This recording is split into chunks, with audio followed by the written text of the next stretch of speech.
Olá, seja bem-vindo ao programa Intervalo de Aula e hoje temos o quadro Mediações. Hoje, aqui no quadro Mediações, uma entrevista com o jornalista Aloysio Cavalcante. Tem também Opinião. Olá, Tatiana. O assunto hoje do nosso comentário é a cidade de Goiânia do futuro e os investimentos nesta metrópole. E o professor José Geraldo de Santana traz o quadro Direito e Educação. Tudo isso agora, aqui no Intervalo de Aula.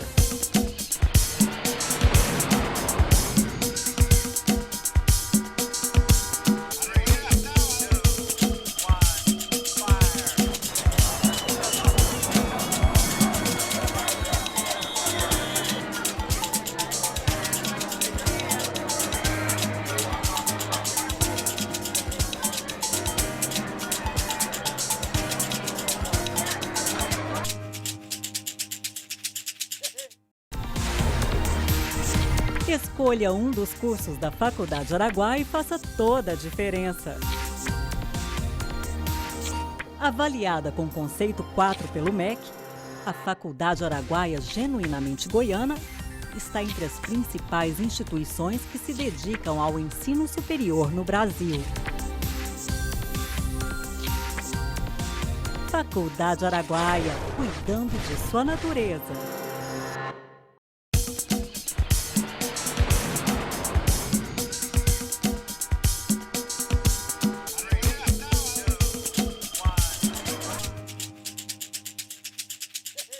Bom dia, está no ar o intervalo de aula, onde professora e professor debatem educação. E nesse primeiro bloco, Mediações, a gente vai ver aí a ação da ONG Casa da Árvore, com o projeto E Se Eu Fosse o Autor? Bom dia, hoje aqui no quadro Mediações, uma entrevista com o jornalista Aloysio Cavalcante, que também há 8 anos atua como educador no desenvolvimento de projetos sociais de educação e cultura digital.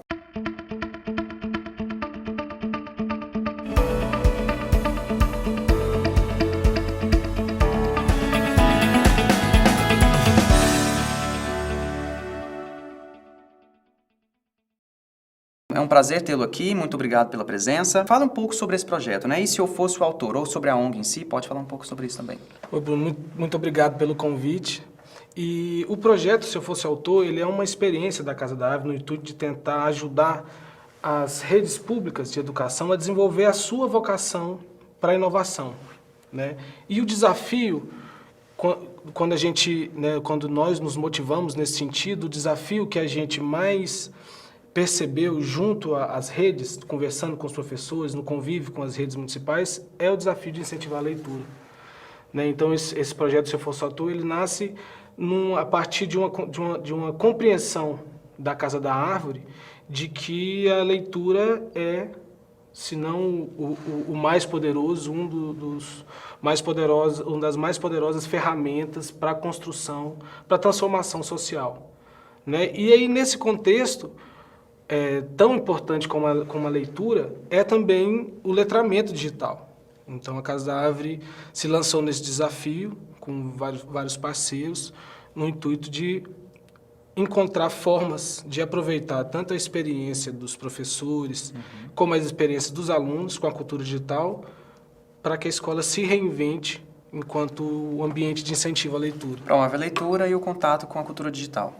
Isso, a gente tenta estimular, fazer com que os alunos desenvolvam mais habilidades de leitura, ou seja, que eles tenham mais capacidade de lidar com as diversas linguagens e, ao mesmo tempo, tenta fazer com que, estimular eles a construir uma capacidade de fazer uma leitura crítica do mundo, uma leitura crítica da mídia, né, que cada vez mais essa leitura é feita através dessas telas, dessas conexões. E, Aloysio, esse projeto ele acontece só com os alunos ou ele envolve os educadores, os professores das redes também? Não, o projeto ele tem 3 linhas de atuação, basicamente. A principal delas, no ponto de vista de impacto na rede, é um programa de formação continuada de professores que a gente denomina Laboratório de Práticas Pedagógicas Inovadoras. Então, através dessa linha de atuação, o projeto capacita professores, auxilia professores a desenvolver novas habilidades didáticas e tecnológicas e dá um suporte para o professor na realização dessa primeira experiência, né, para que diminuir os riscos de frustração. Ou seja, nessa linha de funcionamento, a gente vai capacita o professor, ajuda o professor e já executa isso dentro das salas de aulas como a primeira experiência. Por um outro lado, o projeto ele possibilita um ambiente de experimentação para crianças e adolescentes matriculadas na rede pública de ensino, né? Então, com o Laboratório Criativo de Leitura e Tecnologia, que hoje funciona na Biblioteca Municipal do Senador Canedo, a gente recebe no contraturno da escola jovens do ensino, crianças e adolescentes do ensino fundamental, que vão para lá com o desafio de experimentar novas formas de lidar com a leitura no mundo digital. Então, com a molecada, com os alunos, o desafio é produzir, é realizar, é dizer alguma coisa, é usar essas tecnologias para participar socialmente, para construir identidade. E, nesse meio termo, a gente busca na literatura a inspiração para essas transformações. Eu vi que vocês ganharam alguns prêmios. Esse projeto foi premiado, muito bem premiado aqui no Brasil. Você pode falar um pouco para a gente sobre esses prêmios? 2014 foi um ano muito produtivo na Casa da Árvore e, sobretudo, no projeto Se Fosse Autor. Foi um ano em que a gente conseguiu acertar várias estratégias que a gente vem desenvolvendo. Esse projeto ele acontece desde 2010, né? Em outros locais, começou em Palmas, foi experimentado em outros estados e aqui em Goiás, em Senador Canedo, desde o ano passado. E o ano passado, nessa experiência com o Senador Canedo, a gente conseguiu acertar os pontos. E aí eu acho que foram esses resultados que levaram o projeto a um lugar de destaque. E a gente foi premiado no Prêmio de Inovação FINEP 2014, na categoria Tecnologia Social.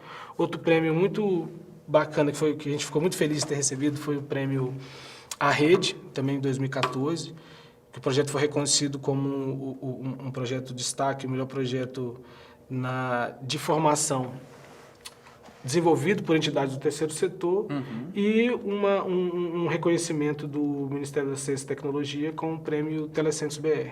E, Aloysio, assim, com a popularização da tecnologia, né, hoje em dia as crianças já nascem com o smartphone na mão, sabem mexer, assim, imediatamente, não tem aquele problema. Como que tem sido essa relação das crianças e o adolescente, né, da criança e do adolescente com a leitura, especificamente? Eu acho que são duas coisas. Primeira coisa, eu acredito que não só as crianças e os adolescentes, mas como todas as pessoas, nunca tiveram tão expostas à palavra. Cada vez mais, a leitura é uma leitura difusa, né? Ao mesmo tempo que você tem situações onde a criança ou adolescente pode ler um texto abrindo para um vídeo, tendo uma conversa com um amigo do lado sobre o assunto, sobre o mesmo assunto, abrindo um outro arquivo, acessando uma página, ao mesmo tempo que permite essa fluidez do saber-espaço, você tem a fragilidade. Você tem cada vez um leitor mais disperso, um leitor com a capacidade superficial. Eu queria saber como que as escolas, né, da rede de ensino podem se apropriar desses projetos da Casa da Árvore.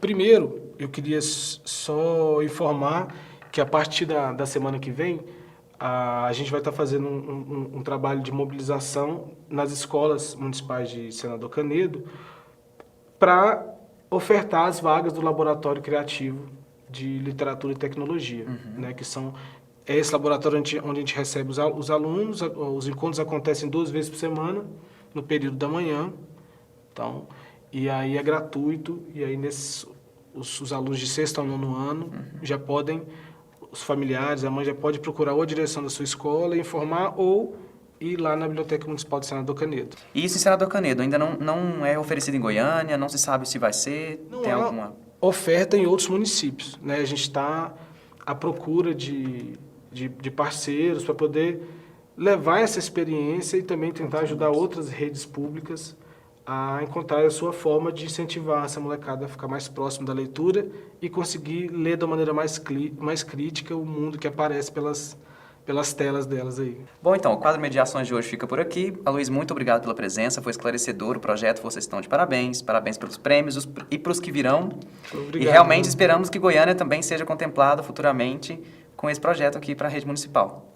Eu acho que logo a gente vai ter outras unidades do Se Eu Fosse Autor por aí. Novidades, você volta aqui para contar pra gente, ok?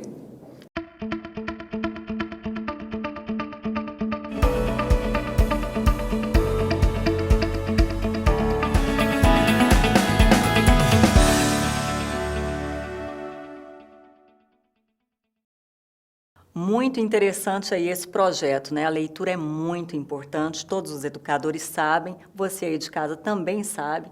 E aí, vamos ler mais. Bom, vamos para o intervalo e daqui a pouco a gente volta.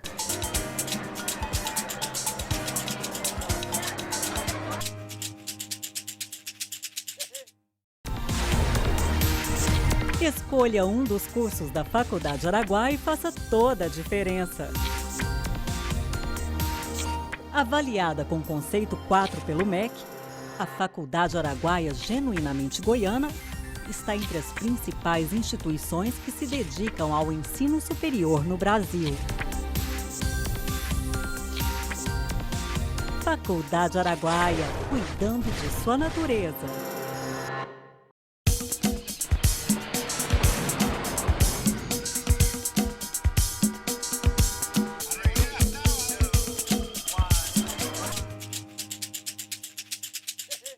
Voltamos ao programa Intervalo de Aula, onde professor e professora debatem educação. E nesse bloco, o professor Altair Tavares com o quadro Opinião, Política e Educação é agora.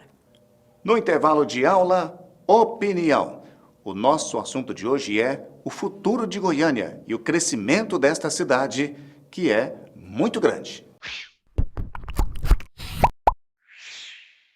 Estamos de volta com o intervalo de aula e opinião. Um prazer muito grande poder estar com vocês nesse momento e trazer temas para informação, para o debate e para mostrarmos aí alguns pontos de vista para você.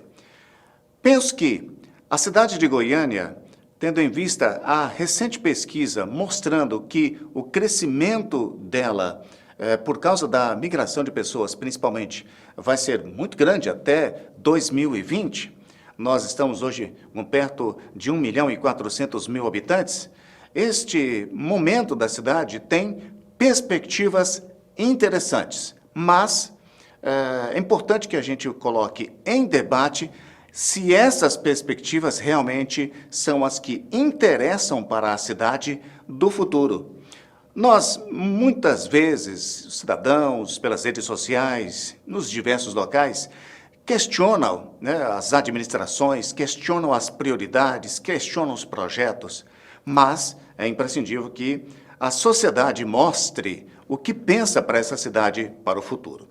Na área do transporte e da mobilidade, 2 projetos nesse momento estão de certa forma, jogando uma perspectiva de que a cidade, nos próximos anos, vai ter muita dificuldade no trânsito, porque o transtorno passa e o benefício fica por causa das obras, mas o benefício que vem por aí vai compensar para a cidade?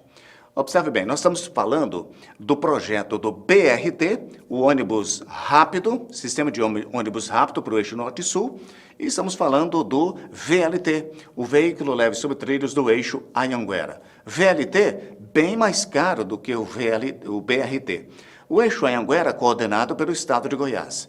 O BRT, eixo norte-sul, coordenado pela Prefeitura de Goiânia. Nos próximos dias devem ser assinadas ordens de serviço para o início dessas obras. O que é que vai acontecer? Ora, se já reclamamos aí do trânsito na cidade, das dificuldades por causa do volume de veículos, quando começarem as obras, é muito provável que essas dificuldades aumentem ainda mais. A obra do BRT vai permitir um ônibus com mais qualidade para o eixo norte-sul. Um pouco similar ao eixo Anhanguera, mas com um sistema de gerenciamento que vai fazer com que os ônibus circulem mais rapidamente. Por quê? Porque eles, inclusive, terão a oportunidade de chegar perto dos sinaleiros, os sinaleiros vão abrir para os ônibus de forma prioritária. Adianta todo esse investimento se não tiver ar-condicionado no ônibus? Não vai adiantar. Eu tenho dito que o BRT e o VLT precisam do ar-condicionado. Vai dar uma perspectiva, uma sensação importante para as pessoas. O VLT é uma obra de mais de R$1 bilhão, já licitada pelo governo de Goiás, que, de certa forma, tem aí novidades e alguns empecilhos. Entre eles, a necessidade de desapropriações, as licenças ambientais que ainda não saíram. O governo de Goiás, através da coordenação desse programa, tem apontado que é uma prioridade busca recursos para fechar os investimentos que já estão licitados com a participação dos empresários do transporte coletivo aqui de Goiânia, com empresas de fora do estado de Goiás, grandes empresas. Então, pensando bem, Goiânia, com 2 sistemas de qualidade, vai ter um transporte coletivo que essa cidade merece? Penso que sim. O que a gente vê no BRT e do VLT, das demonstrações, é de que vai ser muito mais confortável andar no transporte coletivo. Goiânia de 2020, de 2025, vai ter muito mais carros ou vai ter muito mais transporte coletivo. Por isso que pensar o futuro da cidade, como a gente dizia agora há pouco, é imprescindível. Tanto o governo de Goiás quanto a Prefeitura de Goiânia, gestando, né, esses 2 projetos, que é uma gestação que já dura um bom tempo, é importante que esses projetos saiam do papel. É importante que eles efetivamente sejam colocados, né, em termos de obra e para que a população possa usufruir. O meio ambiente vai perceber como esta situação, o meio ambiente da cidade vai melhorar?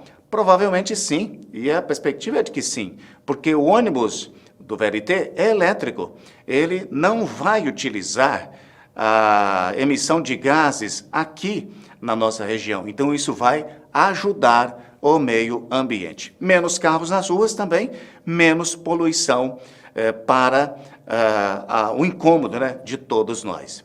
Então, são 2 projetos importantíssimos, são projetos que vão mudar esta cidade. Qual é a dificuldade?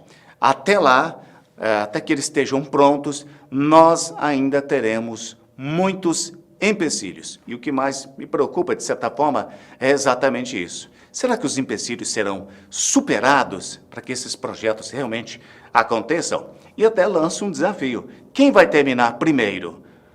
A Prefeitura com o BRT ou o Estado com o VLT? Essa provocação foi feita já há um bom tempo. Algumas pessoas me fizeram, inclusive, neste ambiente, porque são 2 polos políticos, e eu dizia, isso não importa. O que importa é que termine. O que importa é que a obra seja iniciada e terminada. Isso é que é imprescindível para a população. Será bom para a gestão municipal se terminar? Sim. Será bom para a administração do Estado? Também. Não há dúvida. Os administradores, os políticos querem credibilidade, né? Eles querem aprovação. Esses 2 projetos poderão dar aprovação, tanto a Paula Garcia quanto a Marconi Perillo. É o que eu penso. Ficamos por aqui com o nosso opinião dentro do intervalo de aula. Semana que vem voltaremos com outros assuntos. Se você quiser comentar sobre esses assuntos e dialogar comigo, basta pesquisar no Google Altair Tavares que você me acha. É isso aí, a gente vai para o intervalo, mas não saia daí, porque o professor José Geraldo de Santana, no próximo bloco, vai fazer uma avaliação aí sobre os números alarmantes do Enem.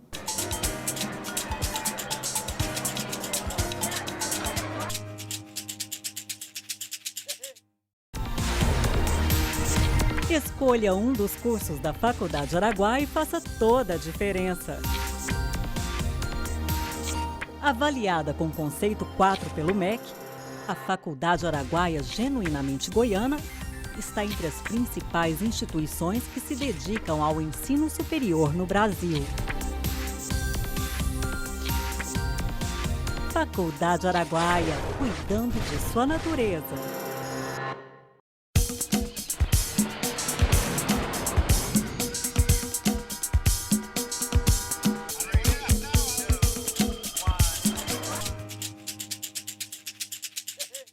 Voltamos ao programa Intervalo de Aula e agora o assunto muito importante, muito polêmico também, os resultados do Enem, que não foram nada agradáveis aí e vai trazer reflexão, porque merecem mesmo atenção. O professor José Geraldo de Santana é quem vai falar para a gente no quadro Direito e Educação.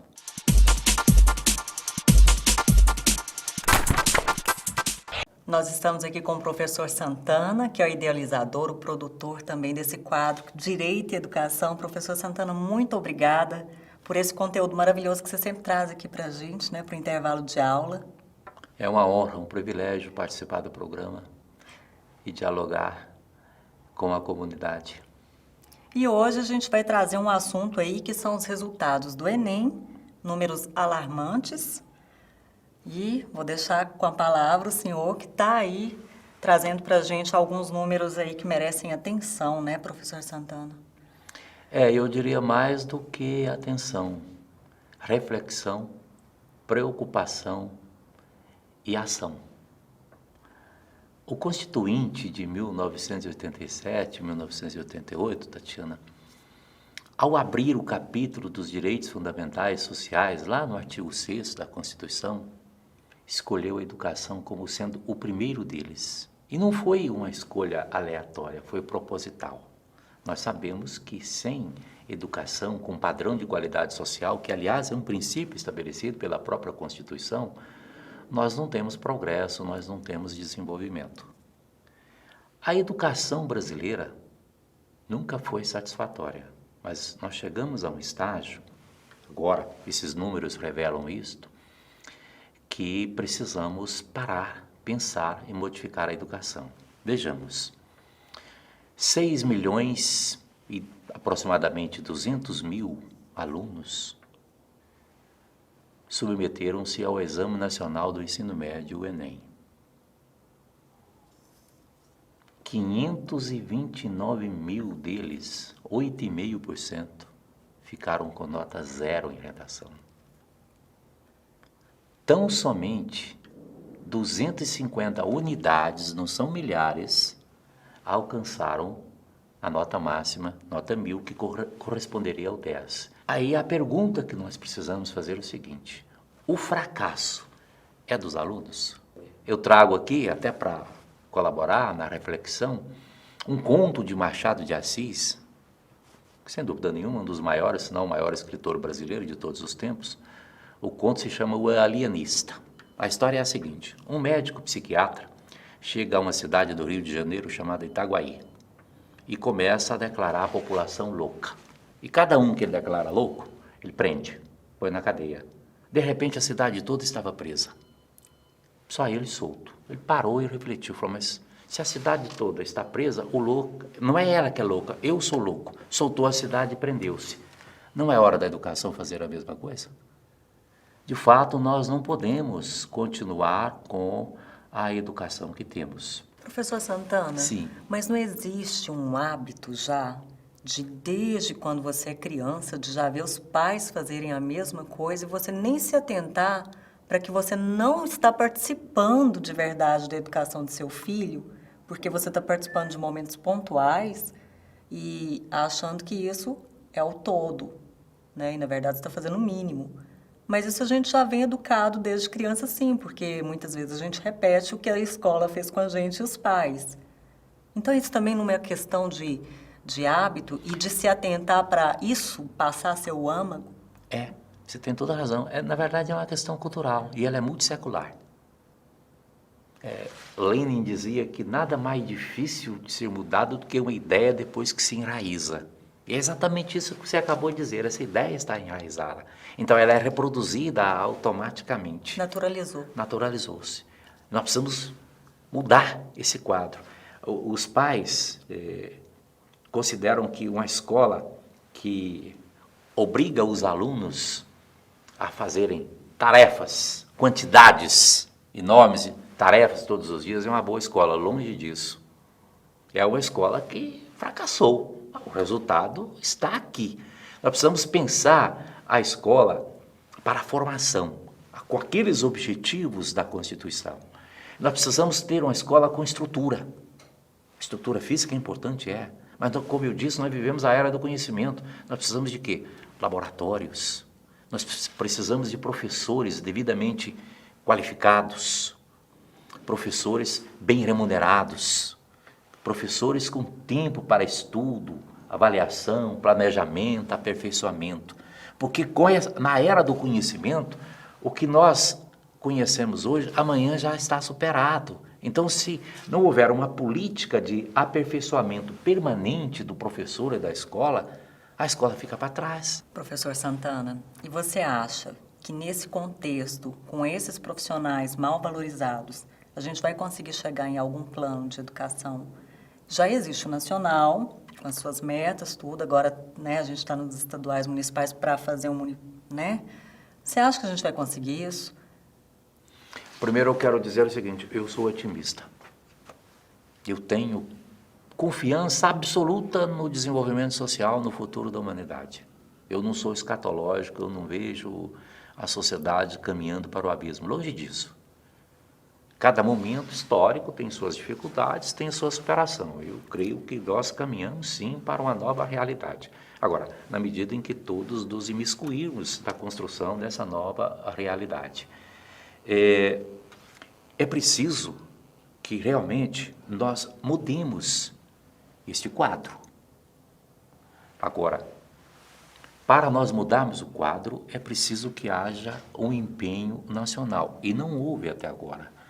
Os planos de educação, eu já contei essa história aqui e vou repetir. O Brasil, até hoje, 515 anos agora de história oficial, está no segundo plano de Estado. O primeiro foi de 2001 a 2010, continha 195 metas, só 1/3 delas se realizou, por falta de financiamento, por falta de transformar a educação em prioridade. Nós estamos no segundo, começou em junho do ano passado. Ele deveria entrar em vigor ao 1º de janeiro de 2011, só entrou em 25 de junho de 2014, mais de 3 anos. Então nós ficamos aí com um vazio que no processo constituinte era chamado de buraco negro. Sem plano. Sem plano. Sem plano, a deriva. Sem timoneiro, sem bússola, sem norte.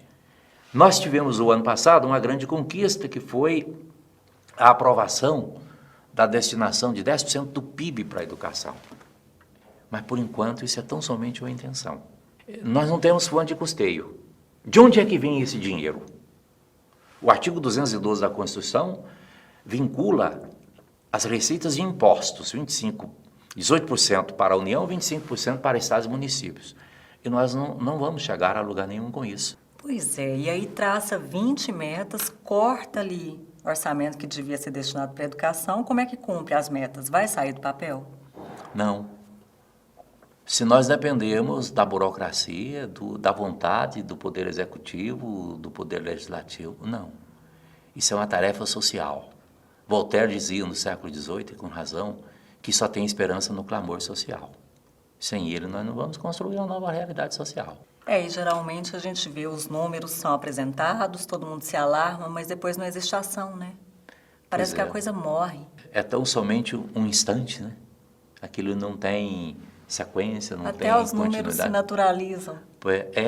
O poeta Augusto dos Anjos dizia em seu poema Versos Íntimos, a segunda estrofe, o seguinte: acostuma-te à lama que te espera, o homem que nesta terra miserável mora entre feras sente inevitável necessidade de também ser fera. Então tudo se naturaliza e isso realmente nós não podemos perder a capacidade de nos indignar. O dia que isso acontecer, nós vamos perder a humanidade. E eu tenho certeza que isso não vai acontecer, nós não vamos chegar a esse estágio, porque eu acredito piamente no futuro promissor da humanidade. É isso aí. Muito obrigada pela sua participação aqui no nosso programa. A honra é minha.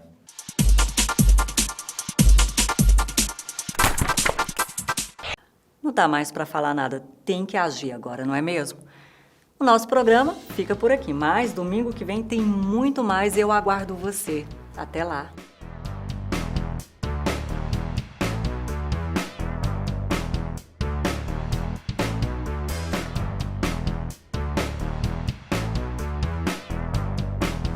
Oferecimento Faculdade Araguaia. Escolha um dos cursos de licenciatura da Faculdade Araguaia, Pedagogia, Educação Física ou Ciências Biológicas e atue na arte de educar.